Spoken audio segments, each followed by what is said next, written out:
खुदवे नगर व देगलू नाका इलाके में रिहाइश पजीर गरीब व गुरबा अफराद को राशन दुकानदारों की तरफ से अनाज देने में टाल मटोल किया जाने और सताए जाने और जहनी तकलीफ़ देने के इल्ज़ामात आज मुकामी अफराद ने लगाते हुए ज़िला कलेक्टर ऑफिस पहुंचकर पुरवठा अधिकारी से मुलाकात करते हुए एक मेमोरेंडम पेश किया।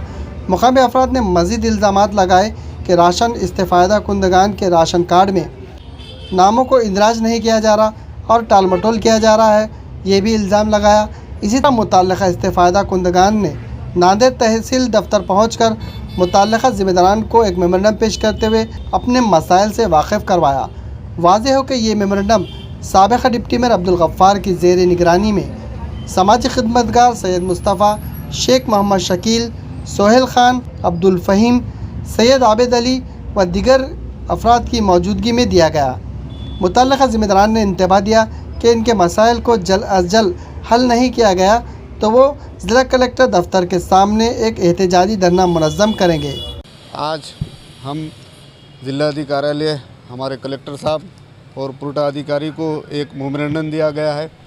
इस मेमोरेंडम में हमारे साथ हमारे साथी शकील भाई गुत्तेदार और हमारे दोस्त सैयद मुस्तफ़ा साहब, सोहेल भाई, बाकी सभी हमारे जो मेरे साथी हैं वो लोग हमारे साथ आए। निवेदन हमने जो आज दिए, जो राशन के ऊपर, राशन कार्ड के ऊपर जो PHH बोलकर जो अनाज लाभार्थी जो रहता हमारा लाभार्थी को जो अनाज मिलता है वो कम से कम अगर एक कुटुंब में 7 व्यक्ति अगर है तो 3 व्यक्ति को अनाज मिलता है।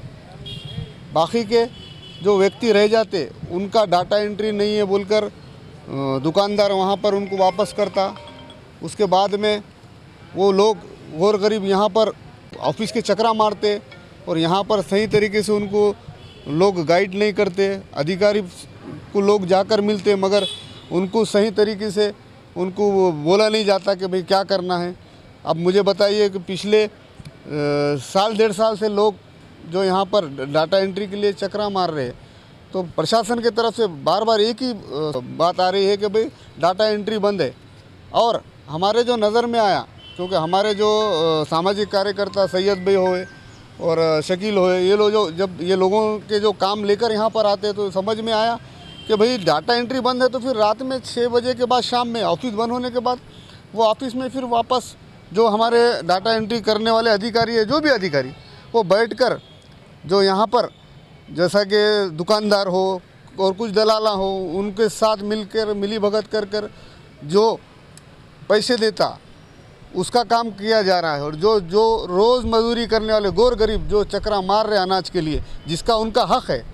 आपको पता है खुदवे नगर देगलू नाका आज 2 लाख लोक संख्या का आज एरिया है और सिर्फ 6000 लोगों को वहाँ पर राशन दिया जा रहा है। बड़ी शर्म की बात है। और साथ ही साथ जो नए राशन कार्ड जो बहुत सारे लोग बनाए वाले पिछले 8-10 साल से बनाए वाले, मगर वो NPH में है।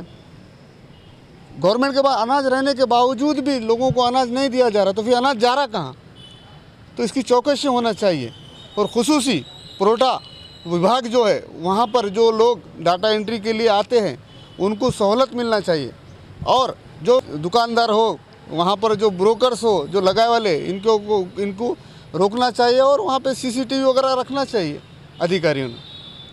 अगर इस पर कार्रवाई नहीं होती है तो आपका अगला कदम क्या रहेगा? बिल्कुल, अगर इसमें कार्रवाई नहीं होती है तो बिल्कुल हम यहाँ पर कलेक्टर ऑफिस के सामने एक धरना देंगे। और उसके साथ साथ हमारे वार्ड की जनता, जो हमारे लोग जो गौर गरीब परेशान हैं, उनके साथ बैठकर हम यहाँ पर हमारे कांग्रेस पार्टी की तरफ से हम धरना देंगे।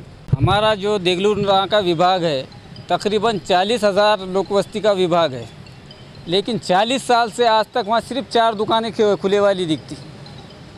और उस 4 दुकानों पे एक दुकान को 3000 का कोटा आता है लाभार्थी का, उसमें से भी 60% लाभार्थी को अनाज मिलता, जबकि 2000 और 4 दुकानों का मिलके 8000 लोगों को सिर्फ हमारे देगलू नाका विभाग में राशन मिल रहा। और जो भी देगलू नाका विभाग के, चाहे हम भी हो, पुरवठा विभाग में जाके बच्चों के नामा डालना है नवीन, वो लाभार्थी नॉमिनी जो सिस्टम है उसमें नाम है या नहीं है। हमारे विभाग के लोगों के कई नॉमिनी में नाम है, लेकिन ये राशन कार्ड वालों ने हमको लगता है ऐसा है कि ये कार्यालय वालों ने भी, पुरवठा विभाग वालों ने भी मिली भगत कर हमारे एरिया के लोगों का नॉमिनी लाभार्थी दूसरे सिस्टम में डालकर उस पर हमारे आईडी की चोरी किया गया, ऐसा हमको लगता। और दूसरी बात, हम जब पुरवठा विभाग में नाम डालने बच्चे का या नाम किसी की शादी हो गई, मृत्यु होगा, उसका निकालने के वास्ते गए तो सिस्टम चालू नहीं है बोल रहे। वहाँ पे ऑपरेटर जो है रहते पर भी ऑपरेटर नहीं है बोल रहे। वहाँ के वरिष्ठ अधिकारी से लिखकर लाने के बाद भी वो ऑपरेटर कहता है कि सिस्टम बंद है। और वहाँ कुछ ऐसे दलाल है और जो स्वस्थ धान्य दुकानदार के भी दलाल है, उन्होंने भी कुछ स्वस्थ धान्य दुकानदार वाले भी वहाँ आकर बैठते। हम दिन भर एक खिड़की के पास खड़े रहने के बावजूद हमारा काम नहीं होता और वो ऑपरेटर टाड़ करता 6 बजे तक, और 6 जैसे ही बज गए खिड़की बंद हो जाती और अंदर के दरवाजे से जितने भी दलाल है, स्वस्थ धान्य दुकान वाले हैं, उनके वास्ते सिस्टम चालू हो जाता, उनके वास्ते ऑपरेटर काम करता। लेकिन गौर गरीब आज जो चपला घिस जा रहे हैं उनका काम नहीं हो रहा। और ये काम गौर गरीब का इनका कौन वाली है। इसलिए हम माननीय उप जिलाधिकारी पुरवठा अधिकारी के पास निवेदन माननीय उप महापौर अब्दुल गफ्फार साहब के नेतृत्व में लेकर आए हैं। इंशाल्लाह हमारे उप महापौर ने भी कहा और हमारे इधर की जितनी भी जनता है उनके जो निवेदन है, अर्ज है, उनके जो परेशानियाँ हैं, हमने खुद जाकर देखे वहाँ पे। हम ये निवेदन करें साहब से कि भाई जितने भी आपके जो कर्मचारी है 6 बजे के बाद जो चालू रखते तो आपके शह पे रखते या आपके सम्मति से रखते। अगरचे नहीं रखते होंगे तो उन पर कार्रवाई क्या करने वाले हैं, या उनको निलंबित करने वाले हैं या उनको जेल में डालने वाले हैं। और तीसरी बात, हमारे इधर देवलूनाका विभाग के अभी जो पुरवठा आ चुका है, सिर्फ 8,000 लोगों को जो अनाज मिल रहा, लेकिन 40,000 लोगों में से मोदी साहब बोल रहे कि 80,000 लोगों को हम राशन दे रहे। तो 80,000 बोले तो पूरे गरीबों को मिलना, और हमारे एरिया में तकरीबन दारिद्र्य रेखा खाली के पूरे गरीब है। इसके हिसाब से कम आप 60% लोगों को तो अनाज दो, लेकिन इसकी कोई सुनवाई नहीं हो रही और नवे दुकाना नहीं मिल रहे हमारे को। हमारी मांगनी अगरचे मान्य नहीं हुई या हमारी मांगनी को इन्होंने अगरचे नज़रअंदाज किया और ये टाइम पे हमारे काम नहीं हुए, तो हम इंशाअल्लाह आने वाले दिनों में एक भव्य संविधान के नियम अनुसार हम आंदोलन करेंगे और धरने आंदोलन कर अमरण उपोषण को भी बैठेंगे।